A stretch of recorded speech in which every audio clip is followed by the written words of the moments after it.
Great. Test. Cool. Well, thank you so much, Ricardo. Thank you all for joining. It's super nice to see students from all sections. So my name is Mohammed Nahle. I'm an assistant professor here at Knowlton. As some of you may know, those who maybe we've encountered, I'm really stubborn and very exacting when it comes to words specifically. So when I say that our speaker today changed my career, I hope you take it with a clear mandate that I mean what I'm saying. So I first met Dr. Hiba Bou Akar in the fall of 2016, actually, when I was a young, really aspiring architecture student at the American University of Beirut. And that semester, she returned to her alma mater to teach a course she would teach only once, fittingly called urbanism. It's difficult to describe, really, what that class did to many of us back home, except to say that it punctured, like a needle, the very insulated box that architecture tends to be, and architecture production tends to inhabit. This was the first time, really, that we were sent to Beirut not to just find plots of land to rehearse our architectural ambitions, but to be changed by the city, by those who experience its failures more sharply and who still insist on living and building and dreaming.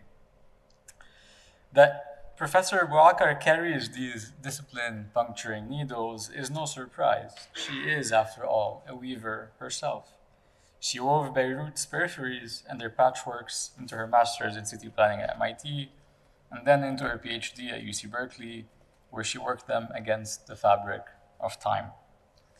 This interlacing shaped her first book, For the War Yet to Come, winner of the Anthony Leeds Prize and the Nikki Keddie Book Award.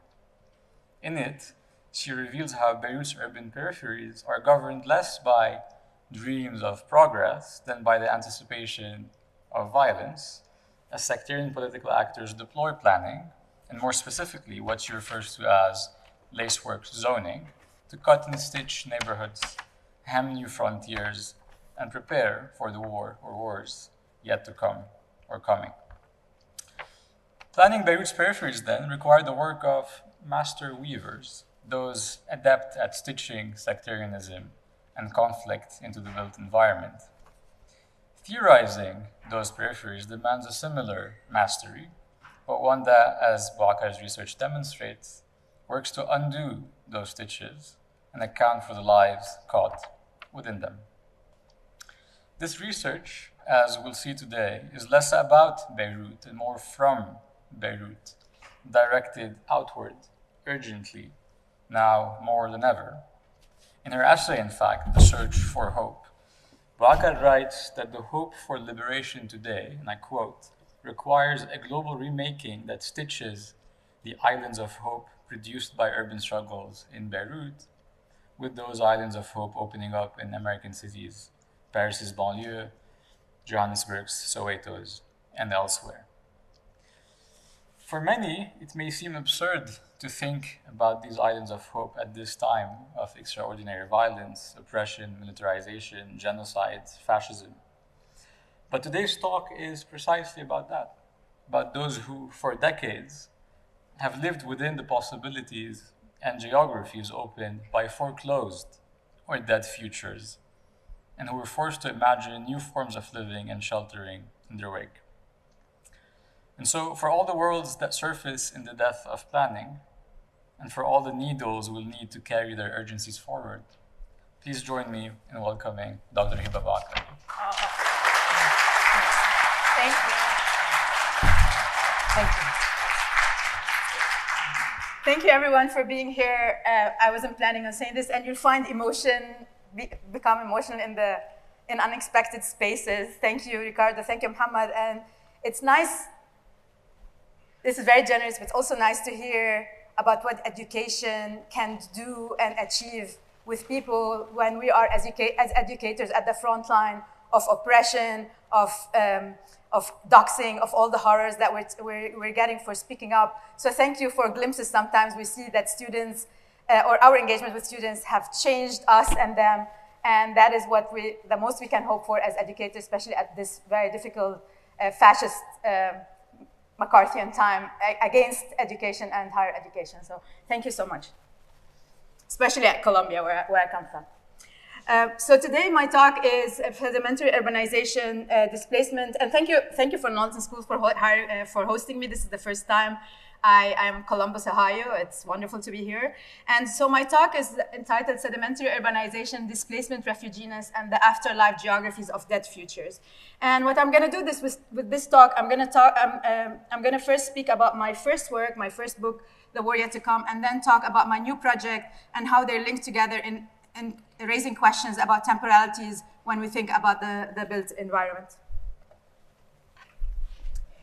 So I will start with the story that I start with in my first book, and it's about the commonsensical ideas of urban planning in the built environment in Lebanon. So one day while I was listening to a popular Lebanese radio show discussing the challenges currently facing Beirut, the show's host at some point said, "I think we should all think about urban planning. Look around you. In this city, plannings lack planning and order." This was not the first time that I heard such a statement.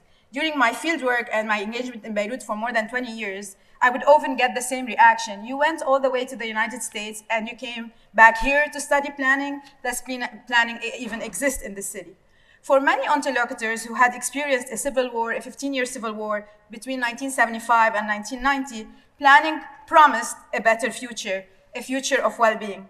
However, many years later, in a region rocked with violence and millions of refugees and continued wars, where war always looms on the horizon, planning has yet to deliver on that promise. As someone who lived through the Lebanese Civil War, these feelings were also personal. In the 1980s, my family and I experienced firsthand the geographies of war, including multiple forced displacements. Today, wars and the fear of future wars continue to shape my family's everyday life, but so does a promise of a better future of post-wars that is yet to come. Throughout my work, I choose to write about violence in a place I call home. So my work is always a quest that is shaped by my personal history as much as it is a scholarly inquiry into geographies of conflict and their aftermath. To this end, I examine in The War Yet to Come the underlying logics that make planning lacks planning and order a common sentiment in Beirut, and I show that such a feeling develops when the specters of war are always present, state structures are not clear, and public projects are often outsourced and privatized. However, I argue that such conditions are neither exceptional nor restricted to the paradigm of cities in conflict like Beirut, Belfast, or Medellin. Assuming these cities are exceptional reproduces the same assumptions that this work seeks to destabilize. These assumptions are mostly rooted in how we think about the temporalities of planning and development, time and planning, and I will say a little bit about that. Indeed, for so long, the intertwined fields of planning and development have been configured with an imagined future of progress. This idea of progress, we're all consumed by it. However, today, we are at a global moment in which the imagined future in most places in the world, in both the global north and the global south, is one of conflict and contestation, characterized by ecological crises, by ICE abductions and killings, by anticipated terror attacks, an unprecedented influx of refugees and migrants, and a genocide that we're watching on our screens, a horizon of what I call the war yet to come. Taking as my case study post-Civil War Beirut, I argue that Beirut's peripheries tell us a much different story about planning and its temporalities. And this is a very different story from the one usually told about Beirut, seen through the prism of its downtown post-war reconstruction project following the end of the Civil War in Beirut. That is characterized by neat, colorful master plans, glittering buildings, and mostly emptied-out streets. In contrast, Beirut's fast urbanizing peripheries suddenly emerged in 2008 as frontiers of renewed sectarian conflict, when dozens were killed in an episode of violence that was a reminder of the Civil War. I argue that this transformation of peripheries into frontiers could be understood through the spatial and temporal logic of the war yet to come. And the war yet to come does not treat peace and violence as distinct categories. It doesn't approach war as a temporal aberration in a linear time of progress with a beginning and an end. Rather, it focuses on how war, violence, and their anticipation have shaped Beirut's segregated geographies. The logic of the war yet to come has a temporal and spatial dimensions. The war yet to come reconfigures the temporalities of the yet to, through which we understand geographic productions, and it basically provides a different understanding of the yet to than how we understand modernism, that somehow the future is going to be better if you just work for it, you plan for it. So this is a very different understanding of the yet to, that's different than the premise on the belief in the ability to forecast the future, which we all learn in our classes in urban planning, manage territories towards progress, which to this day guides most planning and development practice. The future of the war yet to come instead is uncertain and volatile, and this affects how geographies and their futures are being shaped, contested, and negotiated. So this is the temporal dimension and the rethinking of the yet to, but it also has a spatial dimension. In times of peace, this war is not a war of tanks, cannons, and rifles, but is fundamentally a geopolitical territorial conflict where the fear of domination by one group by another is fought first and foremost over land and apartment sales and through zoning, architecture, planning, and infrastructure projects.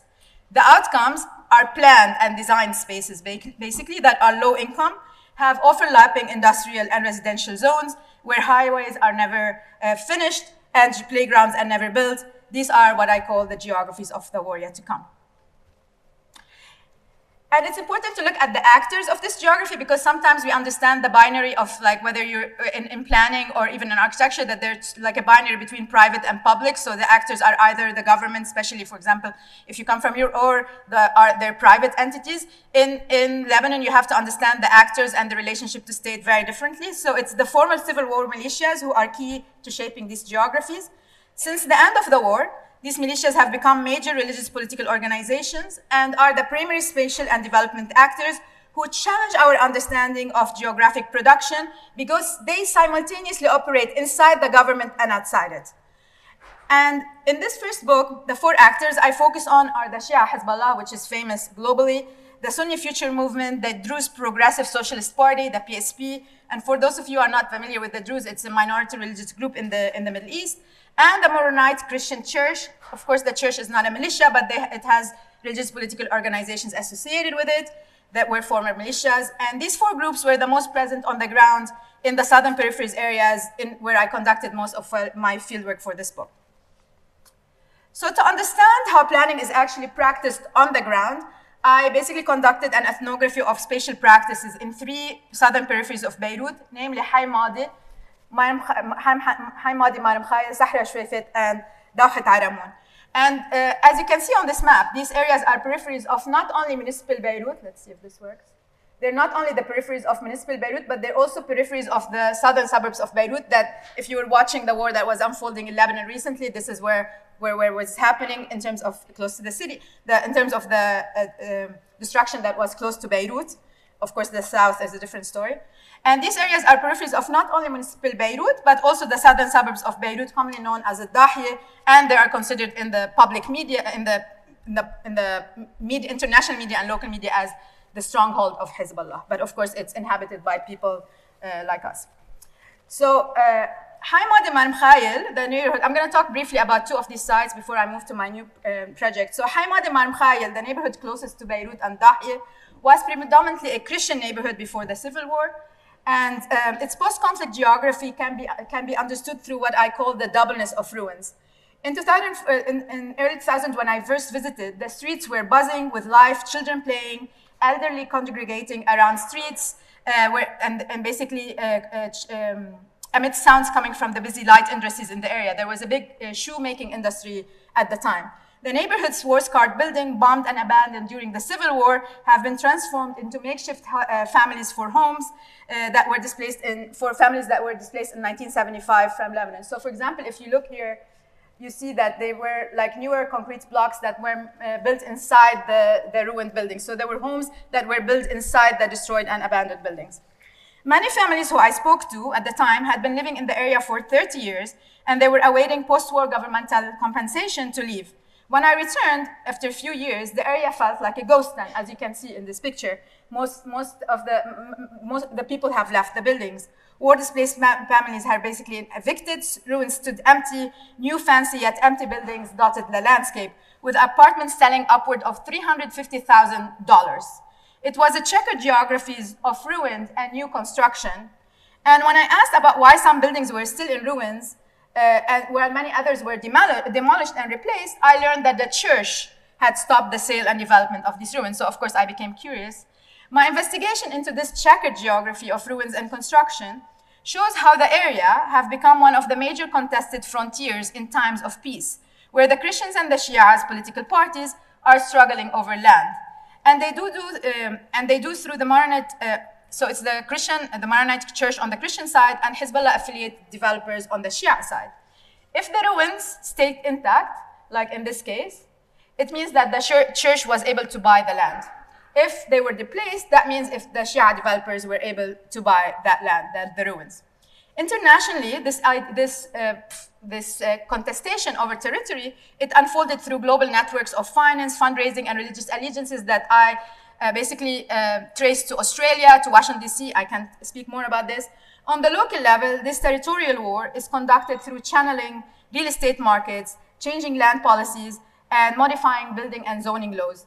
And for example, and this is resurfacing right now, there are many municipalities that stopped allowing informally or illegally, if you want to say, the sales between Shia and Muslims. So if you, between Muslims and Christians. So if you read the billboard here, it says, basically for Al-Hadas, which is right next to Haimadi, for Al-Hadas to remain for its people, don't sell your land, don't sell your house, the municipality will not sign your paperwork. So it created this category of the other that is not allowed to rent or to sell informally, like it's not legal to stop that. In this contested geography, Civil War ruins are the ruins of a contested past as much as they are ruins in contested presents and futures.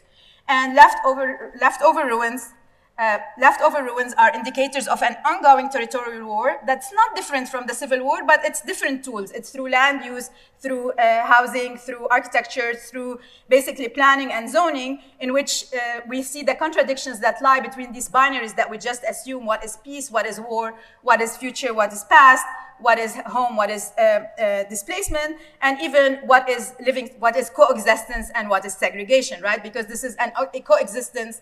This is segregation in the name of coexistence, basically.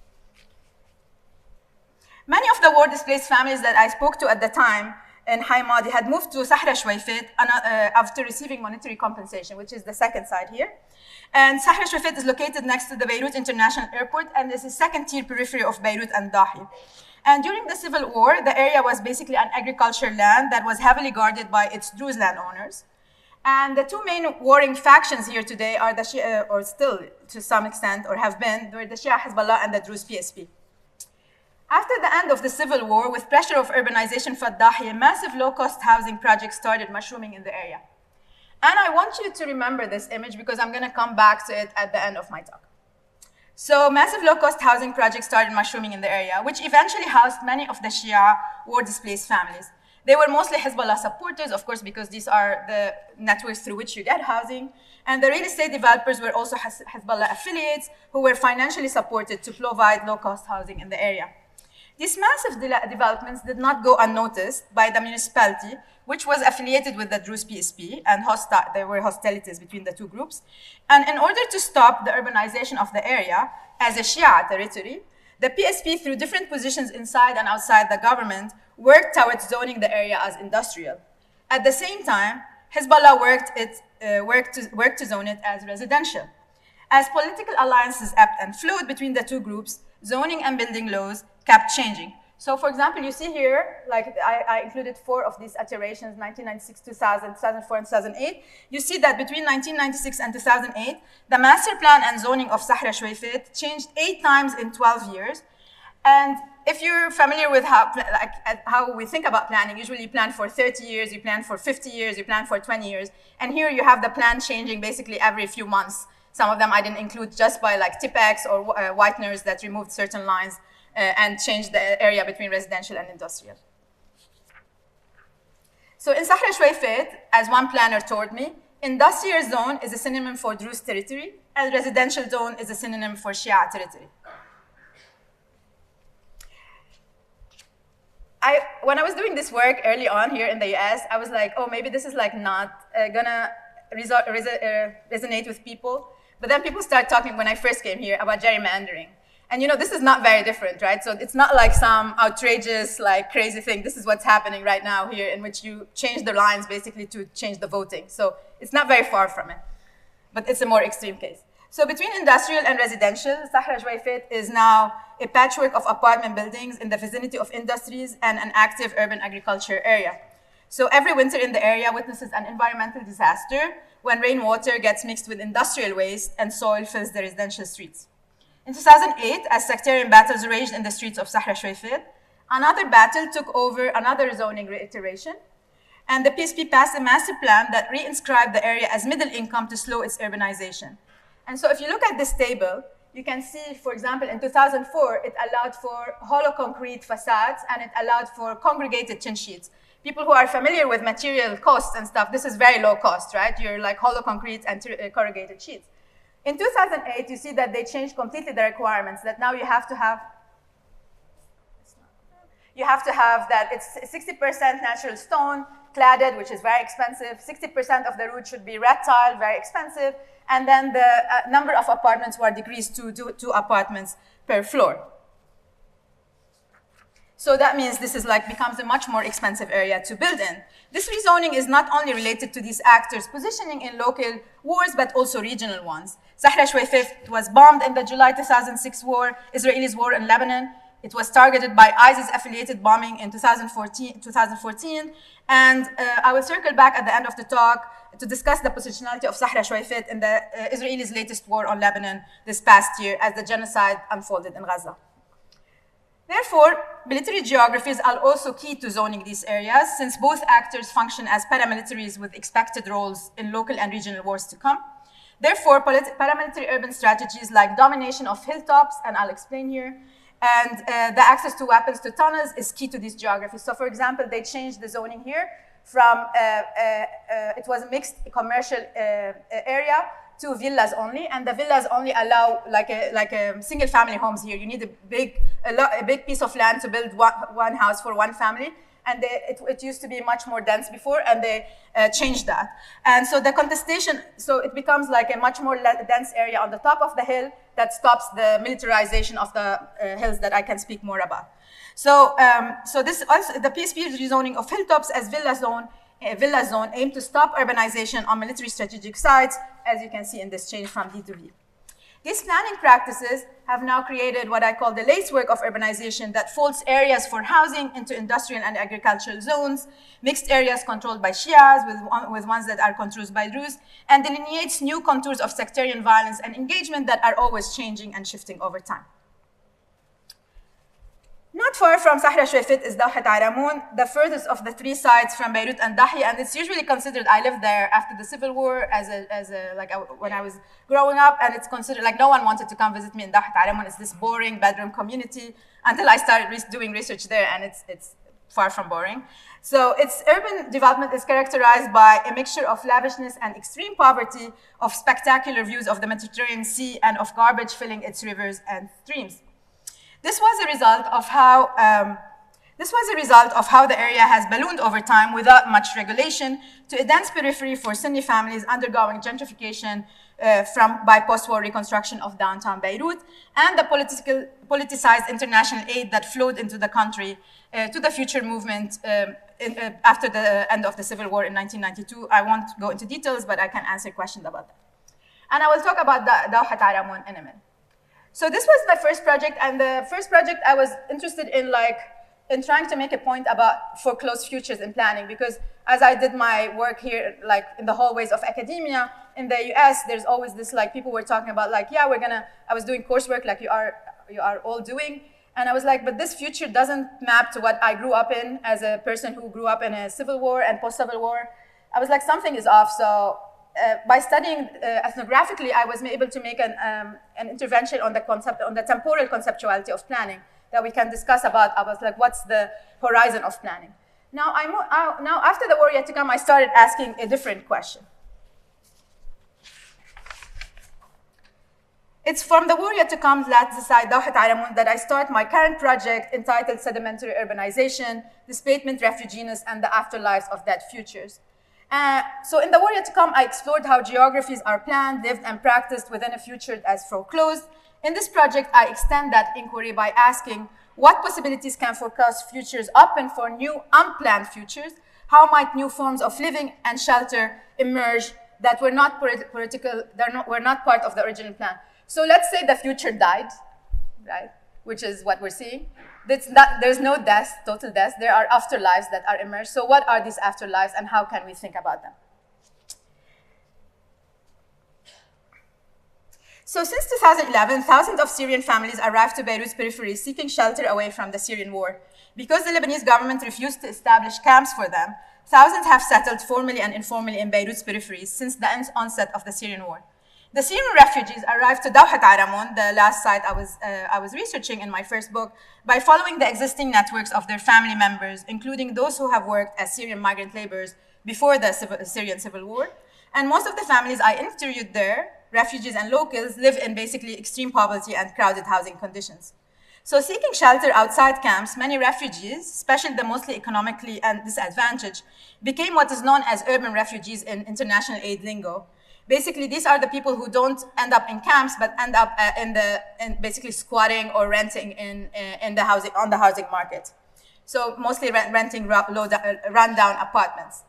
So the category of urban refugees has basically proved to be a challenge for most international aid organizations who do not have, even after millions and millions of refugees around the world have settled in urban areas, not in camps, and a clear idea of how to approach it. But a series of experiments basically responding to a range of questions, including how do you reach refugees when they just rent apartments and they're not in a camp? Do you provide aid to refugees only, or do you have to provide aid to host communities that are poor most of the time? How do you address then aid gaps between poor refugees and poor locals that cause a lot of hostilities? How do you figure out who's in need? All these questions that, for example, when I talk to people in UNHCR, UNDP, UNICEF, all of them, they don't know what to do with this category of urban refugees and especially the children that are children refugees. In this new project, I traced the different urbanization layers of two housing modalities to try to answer these questions that became sites of refuge, tracing how these residential spaces have changed over time in the wake of not only one war, but several local and regional wars, as flows of displacements ebbed and flowed, as geopolitical conditions shifted between nation building, civil war, and its aftermath, and the income of Palestinian refugees, and lately the influx of the Syrian refugees.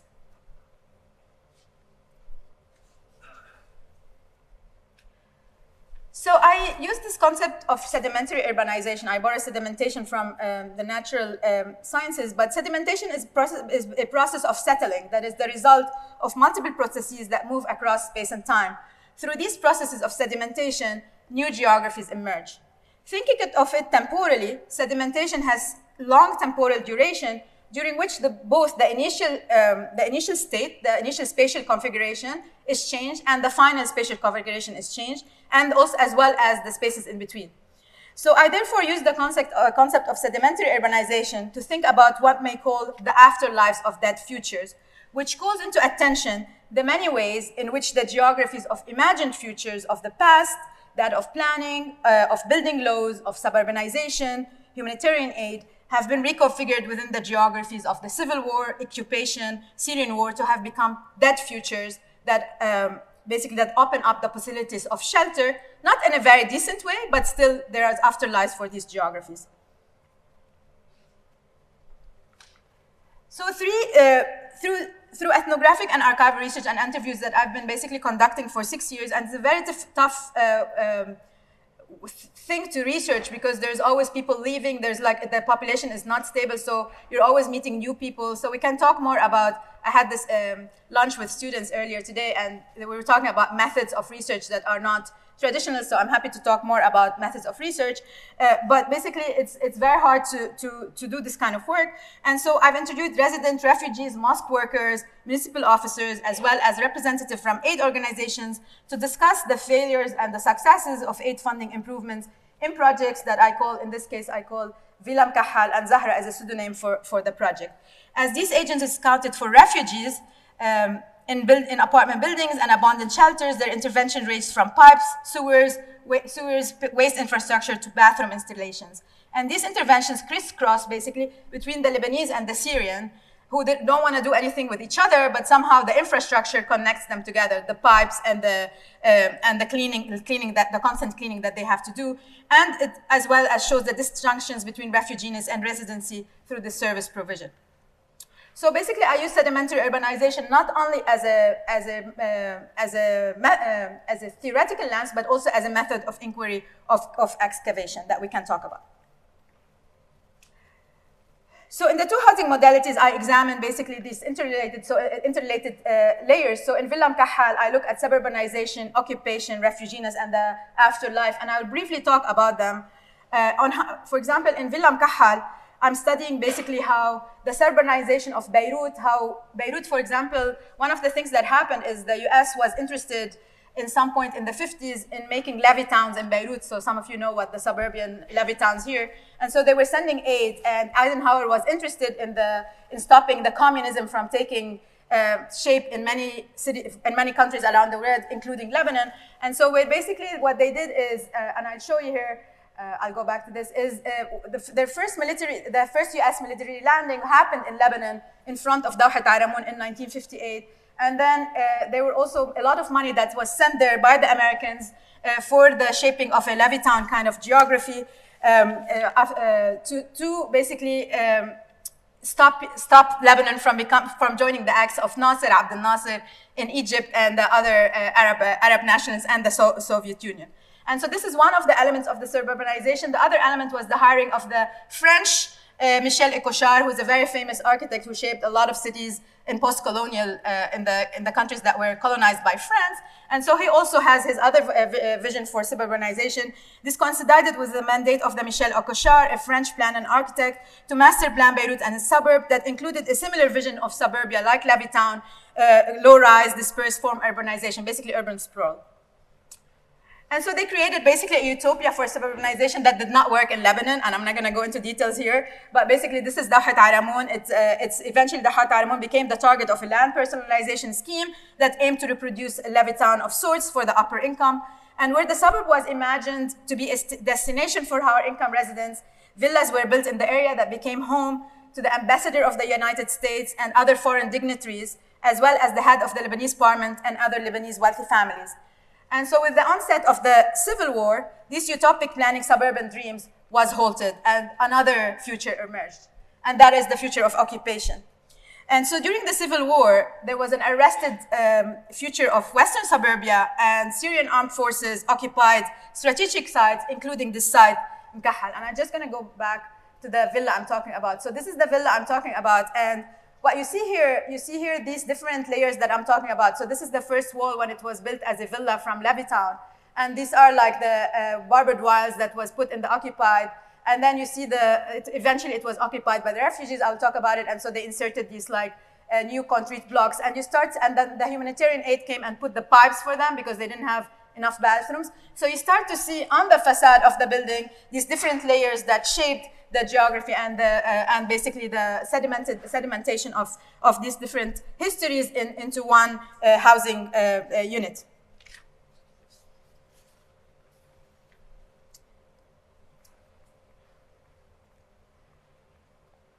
So basically it was we were neighbor, like this is a building that's next where I grew up. And therefore, we lived with the occupation of the Syrian army next door. There's a Canadian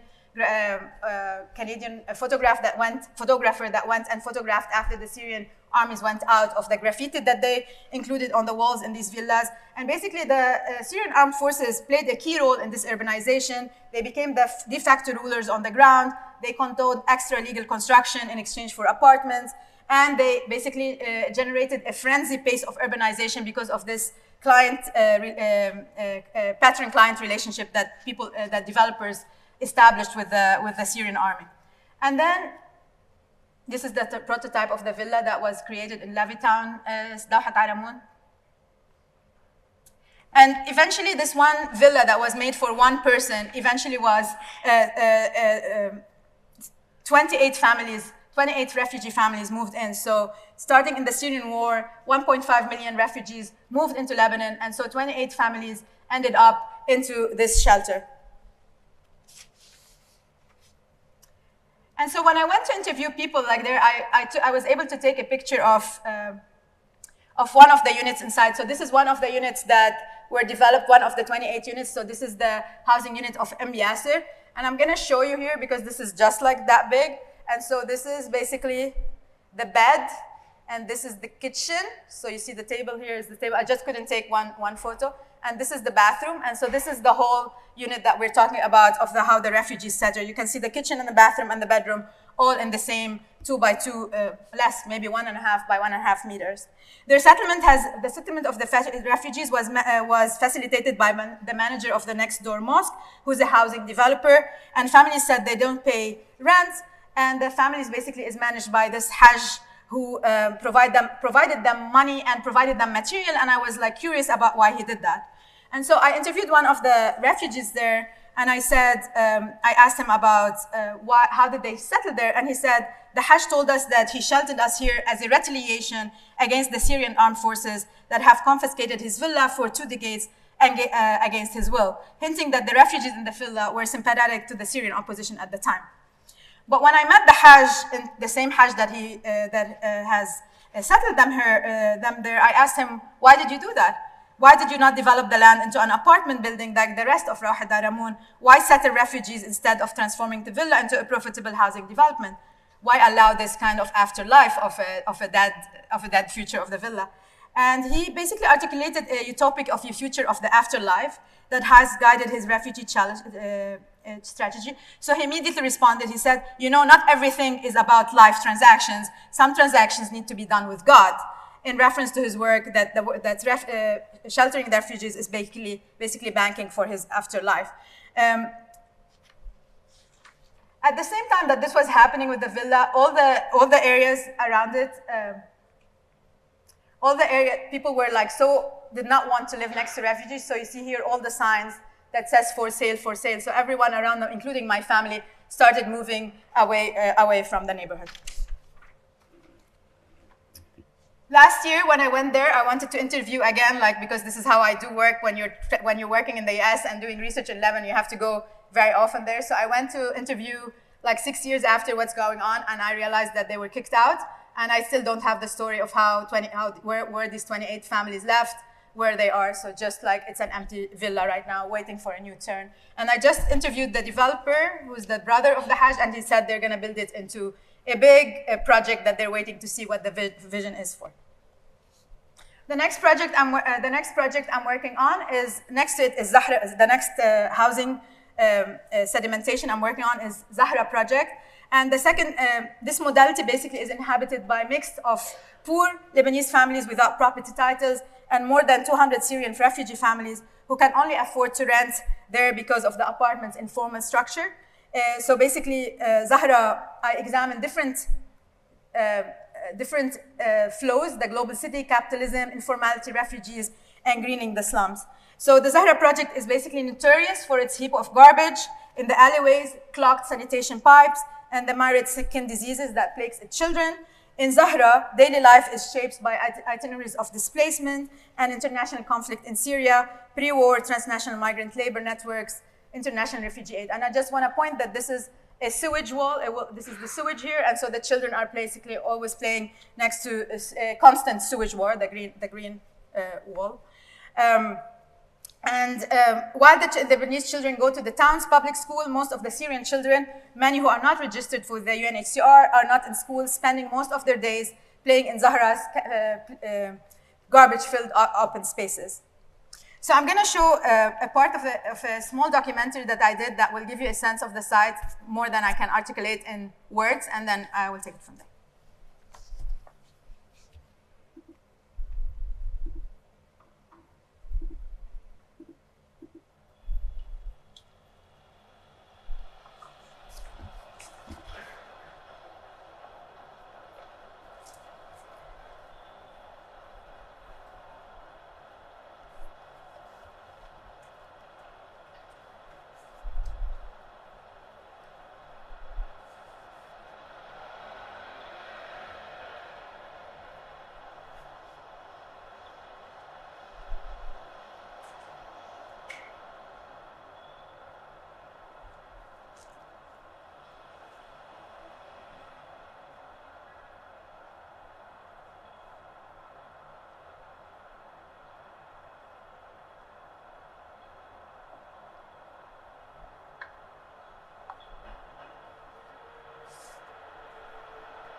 الناس هذه لو احوالها منيحه او قادر على سكن برا صدقا ما فيها حدا بيسكن هون.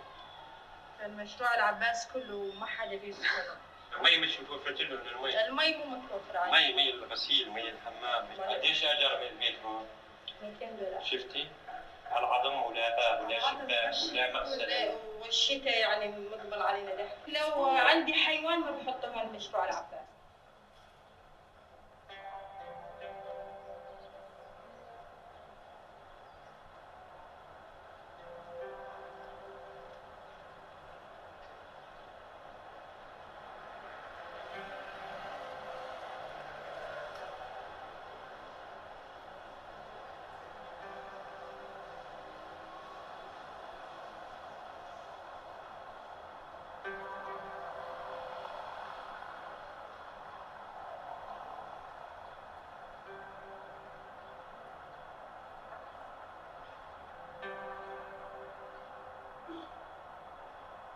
من القسطرات تحت هون. من القسطرات. ومن يوم ترقيت فوق الخامس طابق ادور لهذول المسؤولين وما لقيت والله ذاك بدخت شلون مسخر. شايفه؟ بهدله والله. والله يا امي تبهدلنا والله.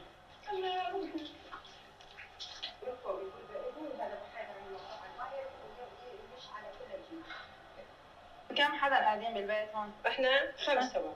طب صاحب الشقة قد ايه عم تدفعوا له بالشهر؟ والله 100 شيء.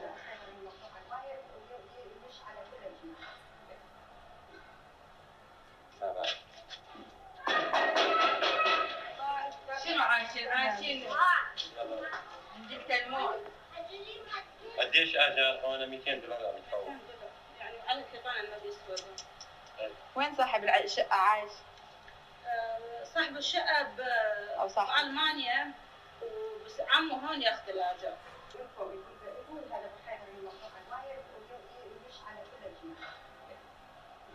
قدموا لكم المهم شيء؟ لا شنو ما قدموا لكم أولي بس وقفون من زمان. شو بدك؟ طب والولاد شو بيعملوا؟ بيروحوا على المدرسة؟ والله لا مدرسة. ما كان عندي ابني يدرس بالحي توفى. وقع من الطابق الخامس. شو بدك؟ يعني راح يلعب مع الولاد. جبته من سوريا صار ضرب هناك جبته من سوريا قلت ما يموت.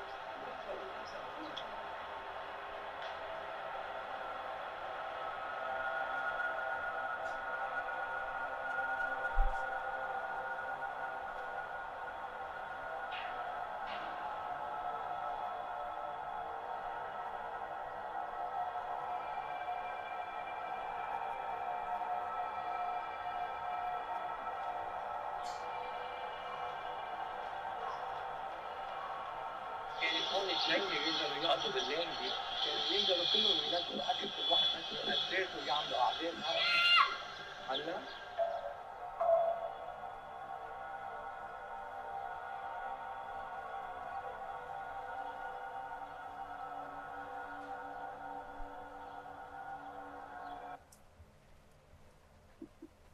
I'll show the second part of it in just a bit. So basically, there's so many reasons why Zahra became Zahra at the end. So basically, one is gentrifying Beirut. In the 1990s, Zahra, like many other similar projects, provided a utopia of suburban living for those families who were being gentrified from municipal Beirut. As post-war reconstruction project of the city aimed to make Beirut a global city, like some parts of it look like that.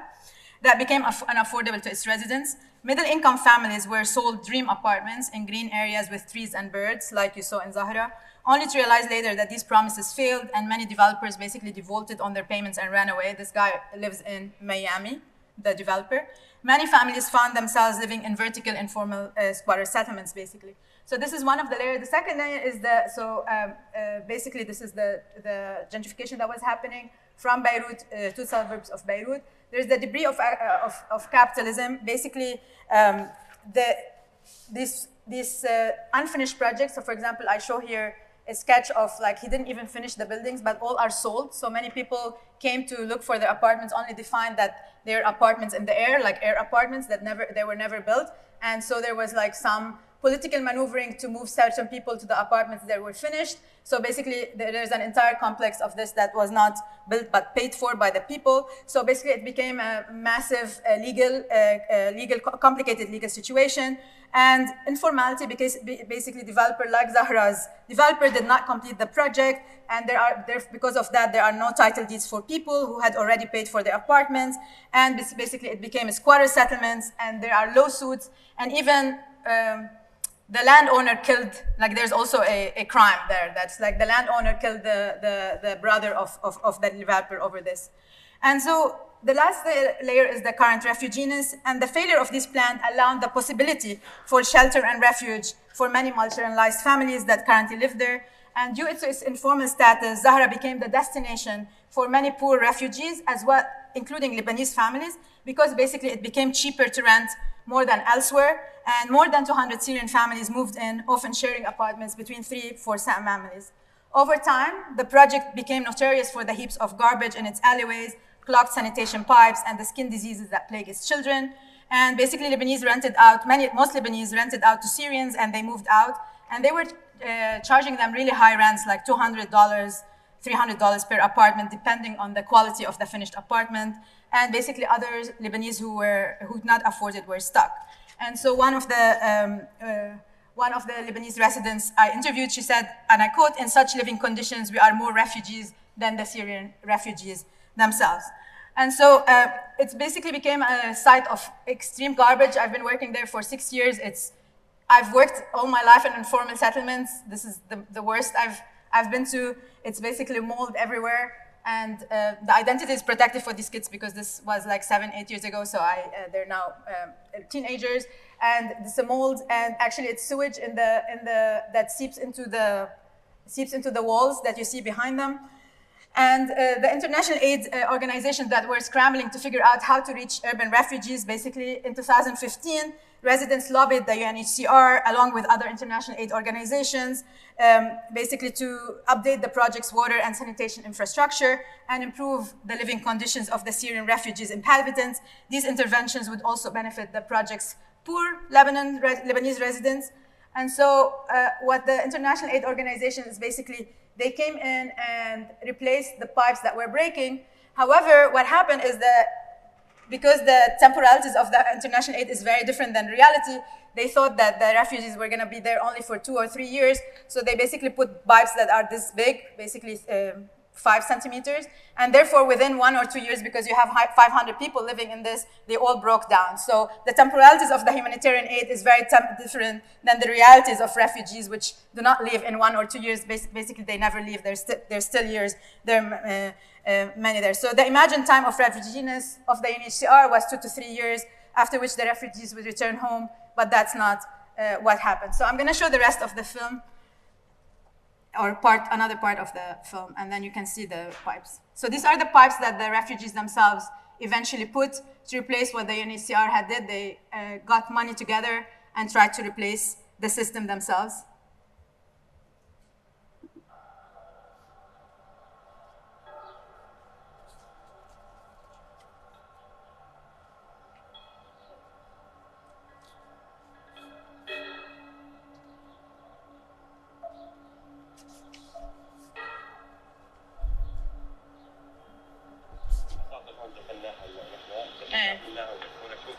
هاي مبينة هون. وشو كمان عملتوا؟ كل جديد كل جديد. وانتم بايدكم عملتوهم يعني؟ مين عمل؟ ايه بايدنا عملناها. بس هلا نظفنا 12 كوب يعني.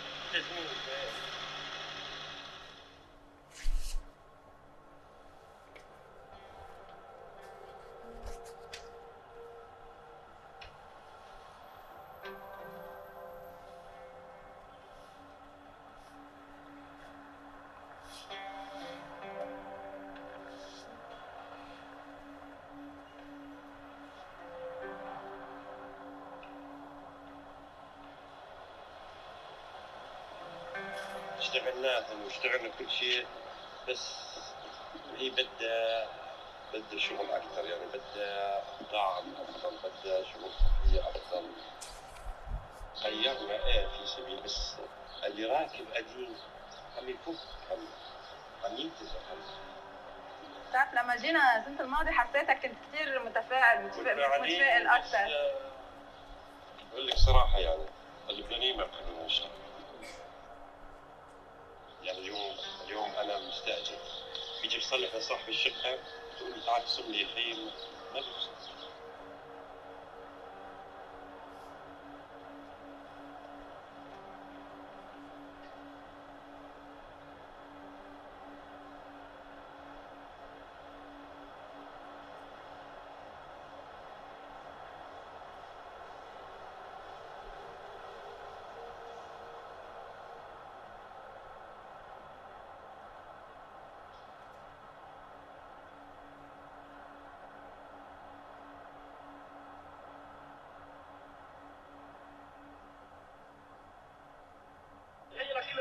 الشوارع، شارع مريم، شارع شبع، حي الزهراء، مشروع العباس، نضاره، شاهين، تنكال، ابن فياض، الأوروبية، اخواتنا بضاية عرمون، جيراننا العرب، شباب الشويفات اكيد بشامون، تحية فينا شارع بيت ومنطقة شارع مكتبة البشير.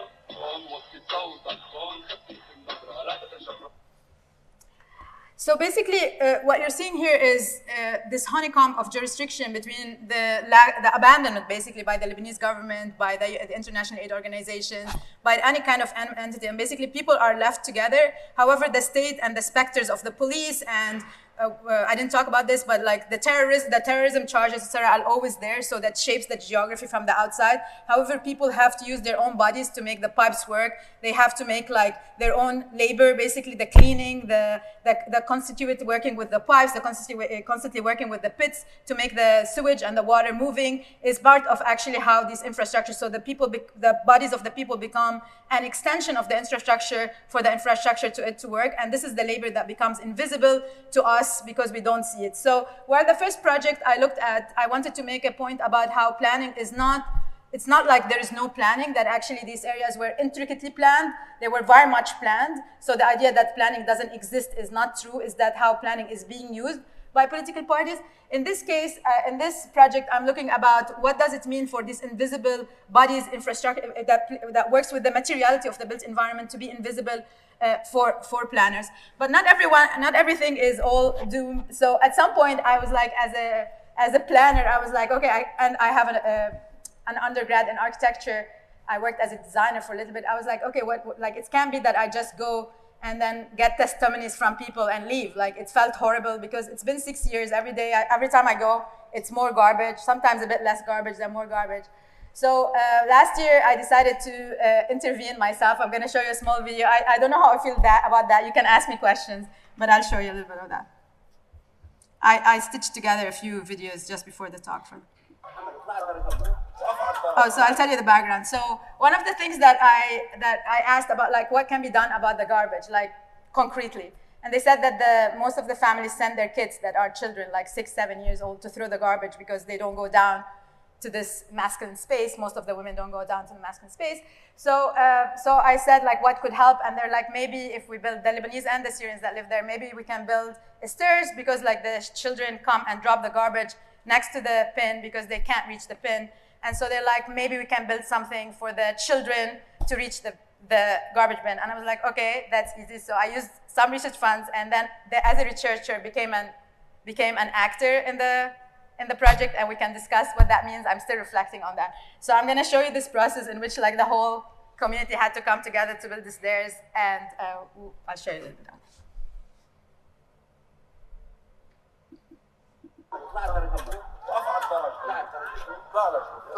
So basically, I have to translate this because it's not translated. So basically, we had to design the stairs in which like we made sure that the children can reach. So they asked the child to walk in it to make sure that the heights are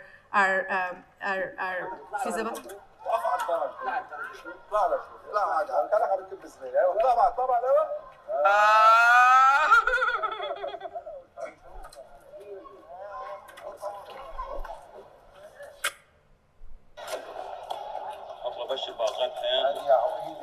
Most of the children use these wagons to take the garbage, so we created a ramp in the middle to use that, as well as the stairs.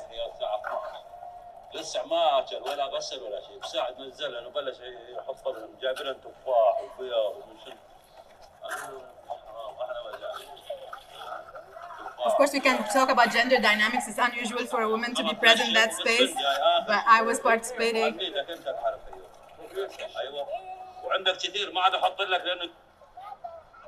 They chose the color.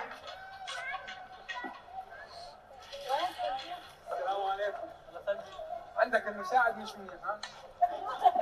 ما ورا لا لا وين مين لكن هون ولكن هون عن جد شو احنا انت مكسر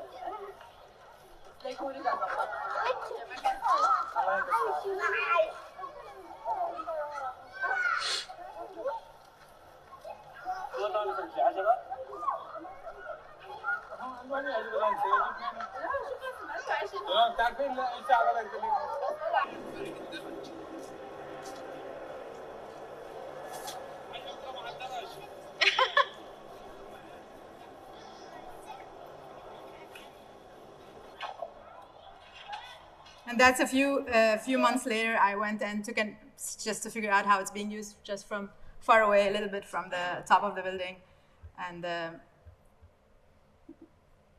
it's kind of functioning. I'll show you one second.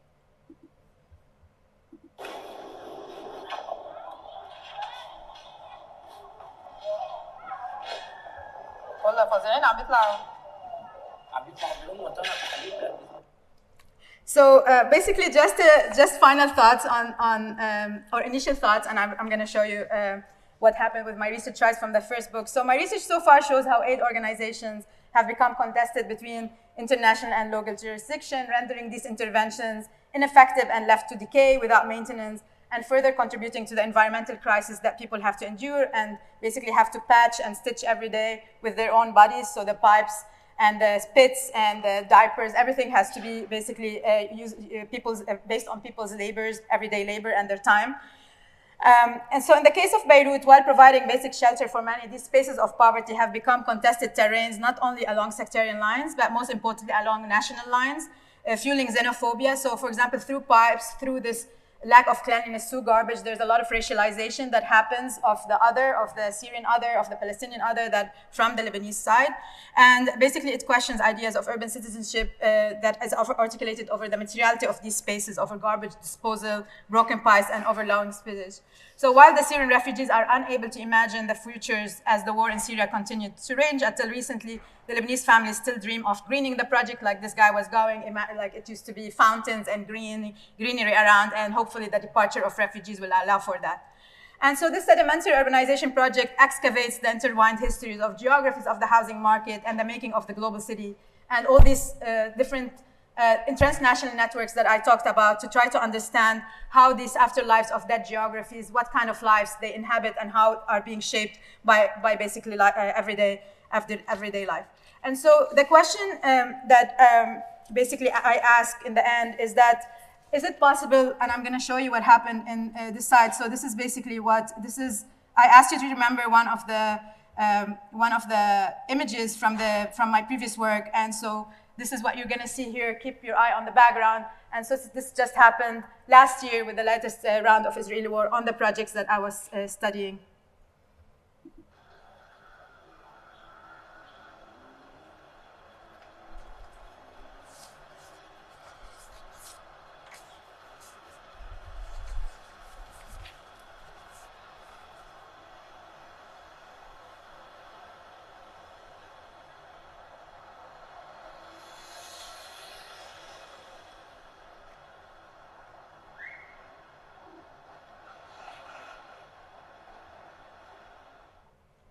So this is exactly one of the buildings where I did research, the one that was destroyed, and I spent years working in the project that is behind it. And so as I saw that, as another war arrived with mass displacement of 1 million people from the south and southern suburbs of Beirut, including Lebanese citizen migrants and Syrian and Palestinian refugees, and as Lebanon awaits right now another round of funding that's not coming because of all the geopolitics of reconstruction, my question becomes, like, for people like us,